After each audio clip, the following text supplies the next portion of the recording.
Noi siamo gli ultimi del mondo, ma questo mondo non ci avrà. Noi lo distruggeremo a fondo, spezzeremo la società. Nelle fabbriche il capitale come macchine ci usò, nelle sue scuole la morale di chi comanda ci insegnò. Questo pugno che sale, questo canto che va, è l'Internazionale.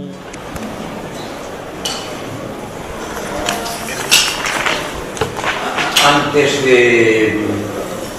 presentar a las dos personas que van a intervenir a continuación, tengo que decir, aunque no sea más que un minuto, una cosa que vengo diciendo en el casi 90% de las mesas redondas en las que intervengo, y que es realmente una preocupación con lo que es pedir perdón por la composición de la mesa.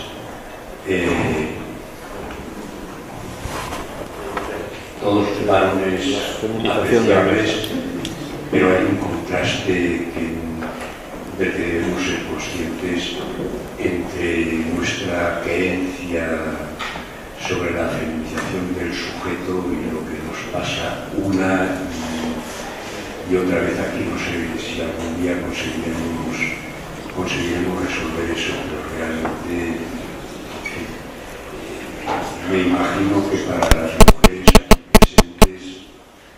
es un abuso. En fin, pido perdón. Van a intervenir ahora a continuación Francisco José Martínez, que es filósofo, está en la UNED,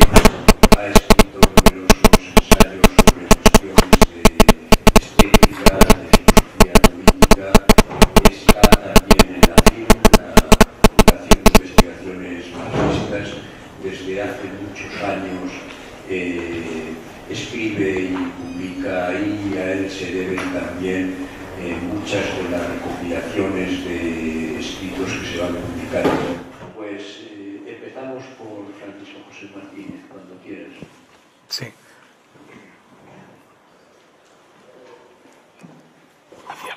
Sí, ahora ya. Sí, yo también estoy muy contento de estar aquí con tantos amigos en esta ciudad maravillosa, y además haciendo un homenaje a, para mí, junto con Sánchez Vázquez, el gran marxista, no solamente español, sino en lengua castellana, probablemente del siglo XX. Y en ese sentido, bueno, yo me coloco, al contrario de la mayoría de los que han intervenido y van a intervenir, en una posición,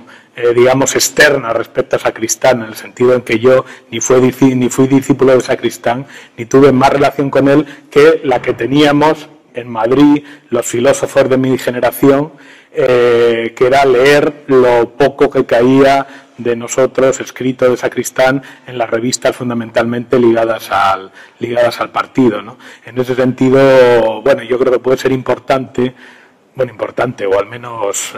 puede ser, o una visión externa puede quizá ayudar a vuestra visión, que mayoritariamente es interna, para contrastar, ¿no? En ese sentido, yo también, utilizando esa dualidad que el propio Sacristán aplicaba al marxismo, por ejemplo al de Colette y al de Althusser, yo pretendo hacer más un tratamiento filológico de un clásico, en este caso Sacristán, que situarme en la continuación productiva de su legado, ¿no? Legado que obviamente está muy bien mantenido y muy bien continuado, pues prácticamente por todos vosotros, ¿no? Lo cual yo me puedo mantener un poco en el exterior. A pesar de todo, quisiera, porque creo que puede ser importante para ver la visión de cómo era sacristán. Yo voy a tratar 3 puntos. El primero, mi relación con Manuel Sacristán. Yo lo escuché 2 veces, ahí eso puede ser importante, pero además fueron 2 momentos muy distintos y que dan 2 visiones de Sacristán a las que se ha aludido, yo creo que son fundamentales. Luego, una breve pincelada sobre el Marx de Sacristán y, por último, algunas reflexiones sobre el Marx maduro en la obra de Sacristán. Bueno, mi relación con Sacristán, yo escuché a Sacristán 2 veces. La primera en el famoso congreso que hizo la Complutense sobre Marx en el centenario en el año 83, en el cual Sacristán hizo una lectura muy cuidadosa, muy filológica, muy profesoral de las famosas cartas a Vera Zasulich, y que luego, releyendo los textos de Sacristán, del Sacristán tardío, en este caso igual sobre el Marx tardío, ¿no?, cómo esta correspondencia con los rusos sobre la posibilidad de la comuna rusa, en tanto que elemento autocrítico del modelo expuesto en el Capital, pues fue muy importante para Marx y cómo Sacristán lo retomaba, ¿no? Este es un Sacristán que yo creo que es fundamental, es una de las dimensiones más importantes, probablemente no sea la más importante, pero estaba en él, ¿no?, la idea del profesor, del filólogo, del analista, del marxólogo, digamos, ¿no? Y luego la otra fue unos meses o unos años, claro, esto es del 83, pues sería como mucho un año después, que fue en una conferencia que se dio en el Club Internacional de Prensa en Madrid, por ahí me parece por la calle Pinar o algo así, sobre la cuestión de la guerra nuclear. Hay que tener en cuenta que ahora, digamos 20 años después, pues la situación de guerra que tenemos es una guerra como de baja intensidad, una especie de guerra que, hombre, aunque es enormemente brutal vista desde allí, pero es una guerra, digamos, lejos de Europa y en cierto sentido por la cual no nos sentimos amenazados. Y tener en cuenta, ya se aludió ayer en algún momento, que en los años 80 no era así. En los años 80, tanto Thompson, al que se aludió, como Sacristán y otros, aludieron a la posibilidad de que se produjera una auténtica guerra nuclear, aunque fuera de teatro, que no era nada teatral, sino al contrario, muy eficaz y muy efectiva, pero justamente de teatro europeo, gracias a los euromisiles, los Pershing, los Tomahawk iniciales en aquel momento, los misiles de crucero y los SS-20 soviéticos, que eran armas diseñadas para destruir Europa, tanto de un lado como otro. Y en aquel momento, en los años 80, hubo un riesgo real de guerra nuclear en Europa, ¿no? Sacristán aludió a esto, pero en lugar de hacer las intervenciones típicas que en aquel momento prácticamente todos hacíamos de una forma o de otra, de contar misiles, del elemento estratégico, de las posibilidades de supervivencia y tal, él se centró en un punto realmente importante que yo creo que también es una dimensión de su personalidad: el problema del dolor humano ligado a la guerra, es decir, el dolor pues que producen las armas. En aquel momento se aludió ayer de las armas limpias, entre comillas, como la bomba de neutrones, que mataba entre grandes sufrimientos porque atacaba al sistema nervioso, a los seres vivos, pero tenía la ventaja de dejar incólume la infraestructura industrial es decir, los elementos inertes no vivos, ¿no? Y Sacristán, en aquel momento, claro, muy aquejado también por la enfermedad, pero con esa sensibilidad de humanismo real, ligado a los individuos concretos, ¿no?, a los cuerpos concretos, en la tradición en la cual él se situaba, aristotélica y epicúrea, ¿no?, pues casi nos puso los pelos de punta, aludiendo a esos aspectos, ¿no?, del sufrimiento que suponía la guerra y suponía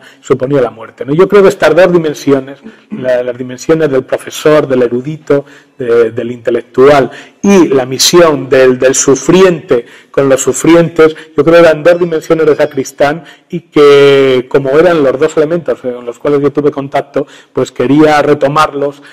porque pensaba que superaban un poco la anécdota para definir 2 elementos fundamentales de Sacristán. Y en este sentido,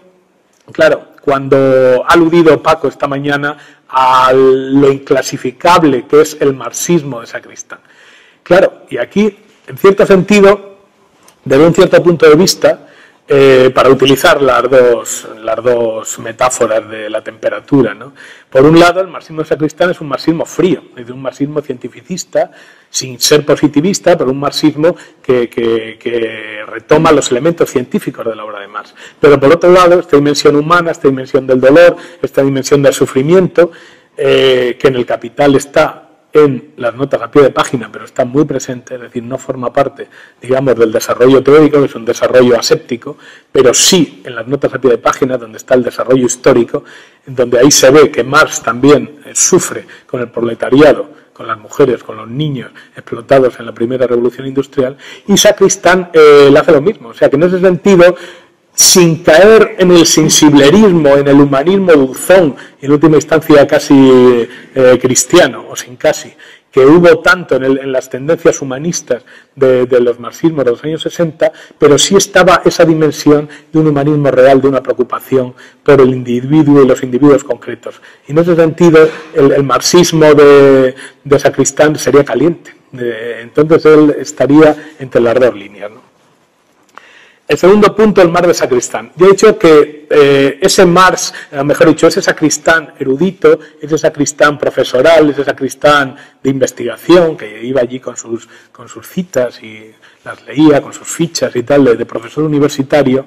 pues claro, insistía en que Marx era un pensador, pero no solo un pensador, sino fundamentalmente un revolucionario. Y por eso ya en aquella época decía que no se puede tratar solo a Marx como un clásico, y que una de las innumerables formas, digamos, de congelar el legado marxista, el legado marxiano, era convertirlo en un santo, en un clásico, tratarlo como un clásico, pero metido en los anaqueles. Él decía que él prefería, y lo mismo, se situaba él en la misma línea, ¿no?, a Marx como un hito importante, pero nada más que un hito en una tradición, y aquí, por ejemplo, también Paco Fernández Buey ha aludido en algunos sitios, en algún prólogo, me acuerdo ahora, la importancia para Sacristán de las tradiciones, de trabajar en tradiciones, de insertarse en tradiciones, y que va un poco a contrapelo de lo que según Ortega era el pensamiento hispánico, que somos adamistas, es decir, todos somos Adanes. En cierto sentido, siempre la idea de estar renaciendo de nuevo, ¿no? En cambio, Sacristán ha sido uno de los pensadores, no solo marxistas, sino en general pensadores hispánicos, que ha insistido más en la necesidad de insertarse en tradiciones y el reconocimiento de esas tradiciones en las cuales se encontraba Marx. La importancia de la tradición es que no se parte de cero, sino que se aprovechan bienes preexistentes. En ese sentido, el marxismo vivo para Sacristán es más una tradición que una ciencia o una teoría, ¿no?, una teoría pura. Y es importante, voy a aludir ahora brevemente a la famosa partición o tripartición de Marx, para luego ya centrarme un poco en el más maduro. En cierta manera, Sacristán acepta la visión de los marxistas cientificistas, por ejemplo, Koch primero, luego Althusser, de la Volpe, aunque él más que de la Volpe trata a Coletti, pero bueno, de la Volpe también lo alude a veces, en la idea de que Marx, que empezaba siendo un filósofo, llega un momento en que cambia de terreno, descubre el continente historia, según Althusser, o hace galileísmo moral, con esa frase maravillosa que solo los italianos son capaces de esa finura conceptual, ¿no?, de la Volpe, ¿no?, el galileísmo moral. Es decir, que en cierta manera se convierte en un científico. Koch lo había dicho antes, ¿no?, en su Karl Marx famoso. Traducido, bueno, no sé si traducido, pero al menos editado en la famosa colección que se lo dio ayer, de Ariel Quincenal, en la que tantos y tantos marxistas y filósofos de nuestra época nos educamos. Incluso nosotros los vendíamos en la escuela, en la librería de la Escuela de Aeronáuticos, vendimos muchos Arieles quincenales, entre ellos este de Koch. Bueno, o sea, en ese sentido, para Sacristán se sitúa, acepta esto, ¿no?, acepta que hay un primer Marx filósofo, que ese Marx filósofo, por el impacto fundamentalmente en París de la economía política de corte ricardiano, se va transformando poco a poco en un científico social, y que ese científico social desarrolla en el Capital y otras obras como los Grundrisse o las teorías de la plusvalía un núcleo fundamental de teoría económica positiva, sometida, como todas las teorías positivas, a el fuego de la crítica y al paso del tiempo. Es decir, que la ventaja de la ciencia es que, por un lado, toca verdad, en un sentido además, como han aludido, toca verdad de verdad, pero al mismo tiempo tiene fecha de caducidad. Esa es la diferencia frente a la teología, incluso frente a la filosofía, que son intemporales. La ciencia tiene fecha de caducidad. Entonces, el decir que hay núcleos fundamentales del pensamiento de Marx que son científicos, por un lado, lo eleva en categoría, hace esta eliminación del ideologismo, pero claro, por otro lado, le mete fechas de caducidad y le somete a la crítica inexorable de los hechos y a la crítica inexorable de las teorías posteriores. O sea, en ese sentido, lo de ser ciencia es muy bueno por un lado, pero muy malo por otro, en el sentido en que la realidad desmiente a la ciencia, cosa que la realidad nunca puede desmentir a la ideología, ni a la filosofía, ni a la teología. Por último, el último Marx, que para Sacristán sería el de los 10 últimos años, a partir más o menos del 73, es un Marx autocrítico que precisamente, gracias al estudio, gracias al análisis de la Comuna rusa y el desarrollo económico de Rusia, cosa evidentemente importante para un pangermanista como era Marx, pues supone una autocrítica, no solo por tener que hacer las cuentas con una tradición que el marxismo había sido bastante refractaria, que es la cuestión del campesinado, sino también con una forma de vida y una construcción histórica como era la eslava, a la cual se había mantenido siempre refractaria. No es una de las menos paradójicas situaciones que la revolución que entre comillas sería más marxista, aunque ya Gramsci vio con gran clarividencia que se había hecho contra el capital, es decir, contra el libro del capital, no contra el capitalismo, pues se hiciera en Rusia. Es decir, es una de las grandes paradojas que ha marcado nuestra tradición y de la cual aún todavía no nos hemos librado. Entonces, este Marx último,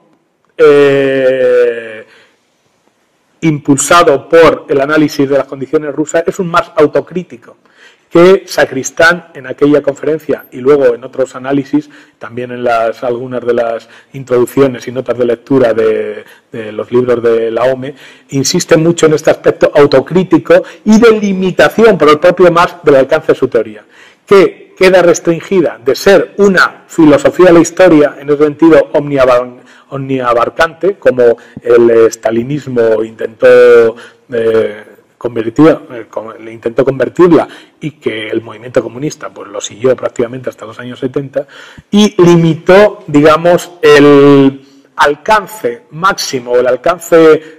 global de su obra al análisis del capitalismo, en concreto al análisis del capitalismo tal como se había desarrollado en Europa o incluso más tal como se había desarrollado en Inglaterra. Entonces, digamos, esa es otra de las ventajas y de los inconvenientes de las teorías científicas. Las teorías científicas siempre son limitadas, no son holistas. No hablan de todo, no hablan de la materia, sino de materias concretas. No hablan de la historia, sino de épocas concretas. Y en ese sentido, Marx, al ser autocrítico, al limitar la validez de sus predicciones y de sus análisis a un caso concreto, era el capitalismo, fundamentalmente el capitalismo que se desarrolló en las Islas Británicas, pues vuelve a conseguir lo que ya he dicho de la ciencia, ¿no? Grandes trozos de verdad, pero al mismo tiempo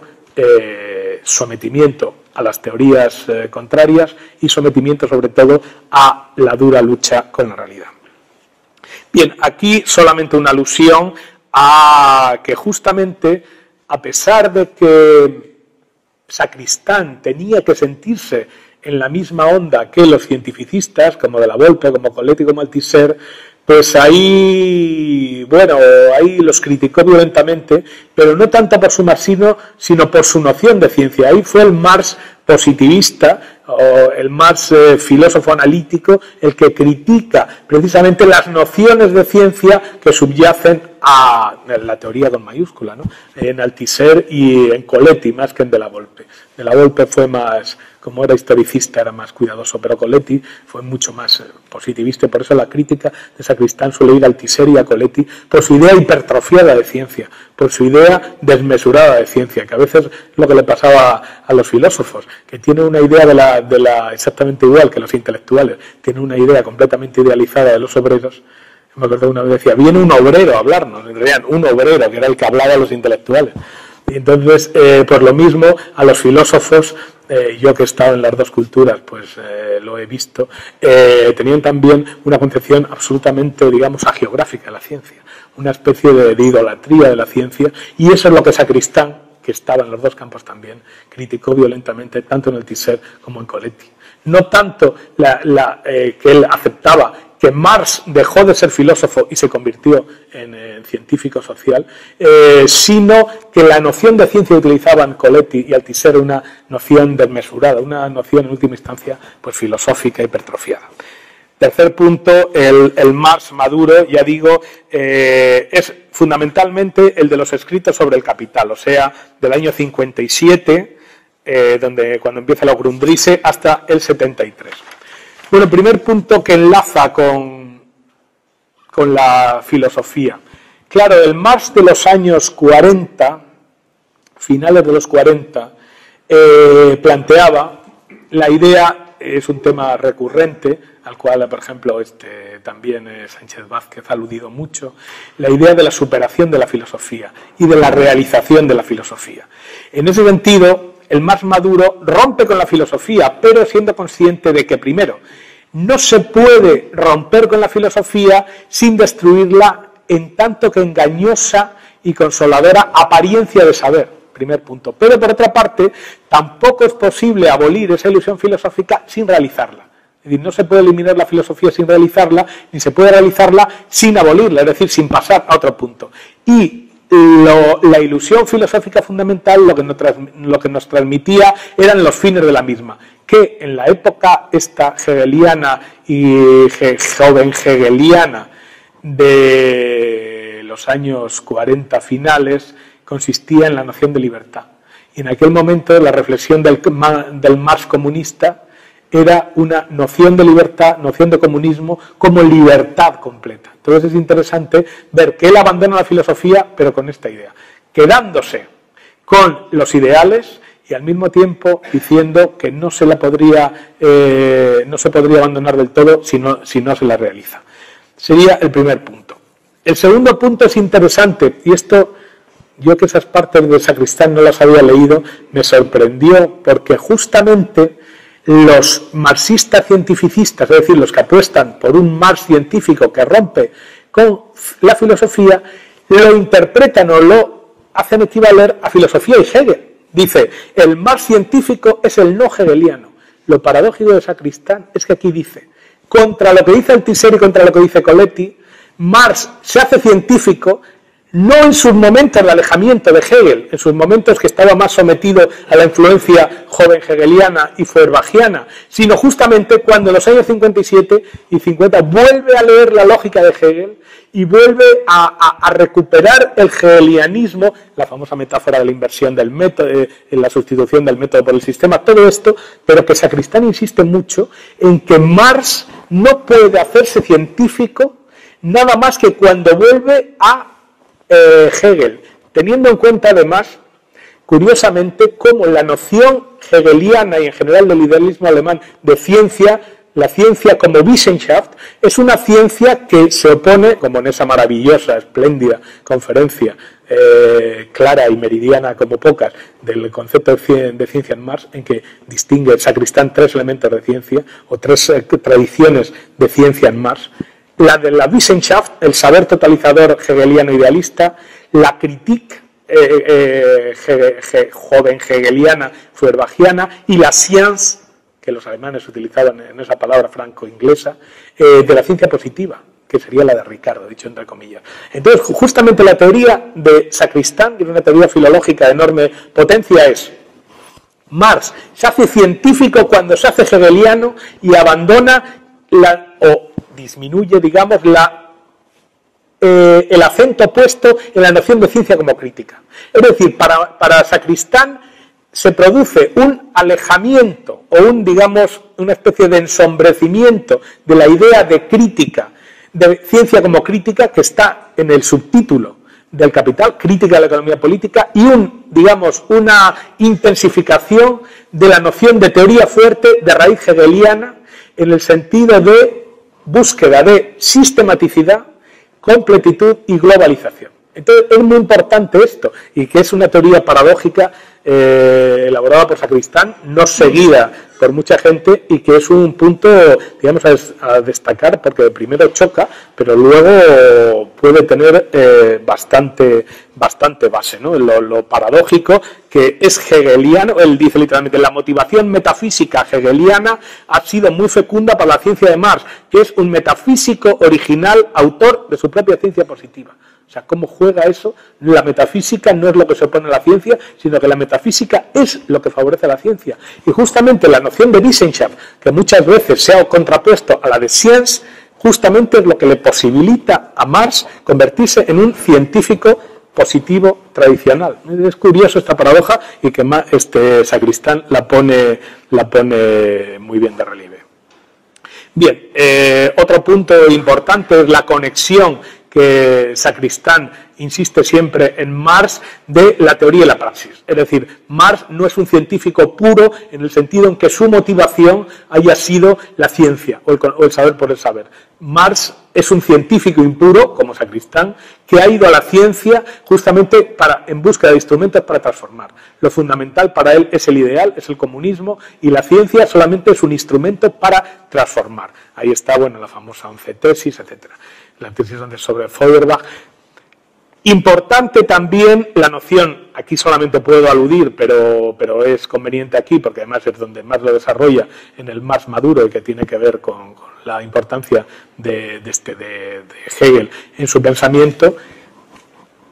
que este mantenimiento de la noción de Wissenschaft lleva a que el objetivo fundamental de lo que hace Marx en el Capital es un proceso dialéctico en el siguiente sentido. Frente a la tradición clásica aristotélica de que solamente hay ciencia de lo universal, Hegel, y ahí Marx sigue a Hegel, y el idealismo alemán en general, dice: no, también hay ciencia de los todos concretos. Y justamente el Capital es un intento de individuación, de análisis histórico de un todo concreto, que era el capitalismo, tal como se desarrolla, ya digo, fundamentalmente en Inglaterra, y ese objetivo es un objetivo dialéctico,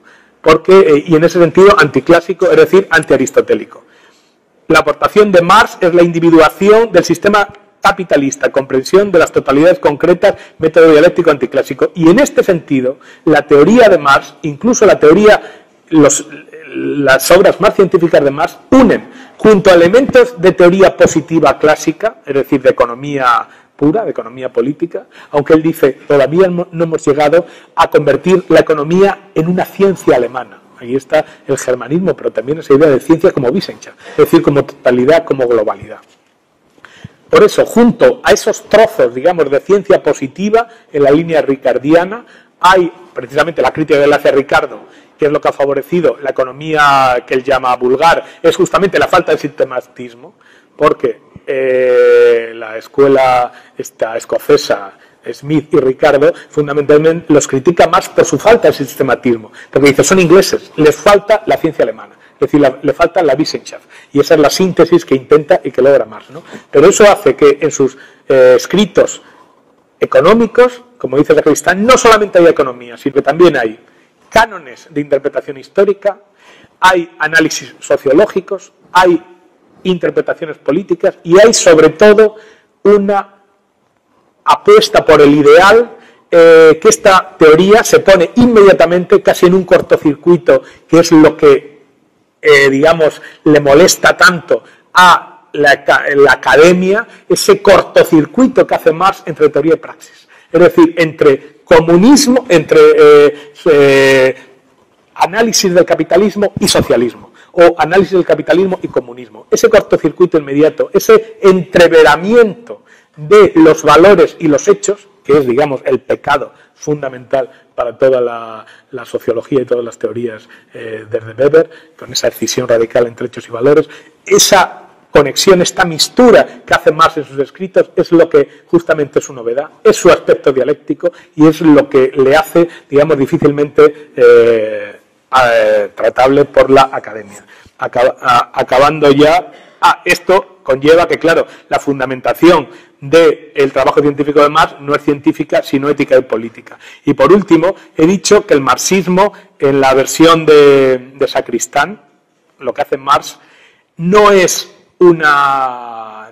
ciencia solo, no es una teoría. Él dice, es más una investigación. Su unidad es la de un campo de objetos definido por una finalidad no teórica, a diferencia de las ciencias. Y sobre todo es, y aquí lo dejaría, una concepción del mundo. Es decir, una explicación de primero, de la situación del hombre, de las clases sociales en el mundo, y al mismo tiempo una valoración de las mismas. La concepción del mundo no es solamente conocimiento, sino que es también valoración y ideal transformador. Y quisiera acabar leyendo una cita de Sacristán que alude muy bien a qué era lo que él consideraba que hizo Marx, qué era lo que consideraba que hizo él y, por lo tanto, digamos, el imperativo o el consejo que nos da a los demás. Dice, no se debe ser marxista, y entre paréntesis está Marx, aludiendo a la famosa entrevista de Marx en que dice, yo no soy marxista. Dice, lo único que tiene interés es decidir si se mueve uno o dentro de una tradición, la idea de tradición, que intenta avanzar por la cresta entre el valle del deseo y el de la realidad en busca de un mar en el que ambos confluyan. Yo creo que Sacristán se movió en esta cresta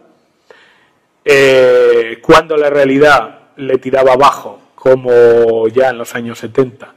la realidad pues se iba escorando hacia un lado. Él daba un bandazo hacia el deseo. Yo creo que 20 años después, en el cual la realidad nos tira mucho más abajo, pues entonces la idea de mantener el deseo, un deseo por otro lado, no puramente ilusorio, aunque hay que reconocer con bastante dificultad, pues yo creo que ese es el hálito que podemos recibir de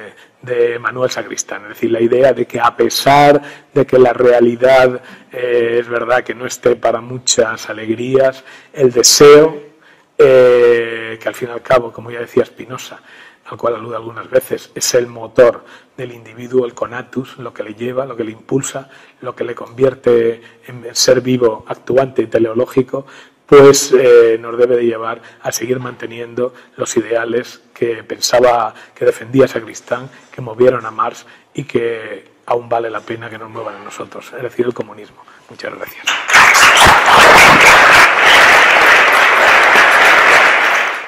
Noi siamo gli ultimi del mondo, ma questo mondo non ci avrà. Noi lo distruggeremo a fondo, spezzeremo la società, nelle fabbriche il capitale come macchine ci usò, nelle sue scuole la morale di chi comanda ci insegnò.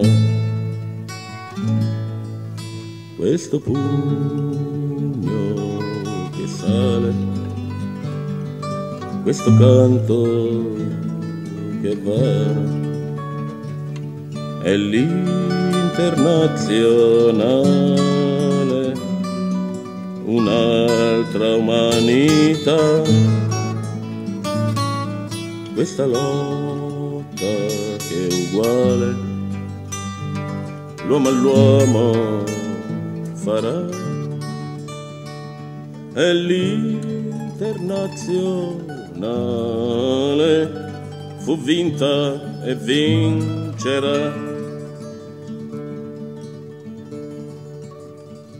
Franco Fortini, 1968, 1971, 1990 e questa è l'ultima versione, 1994.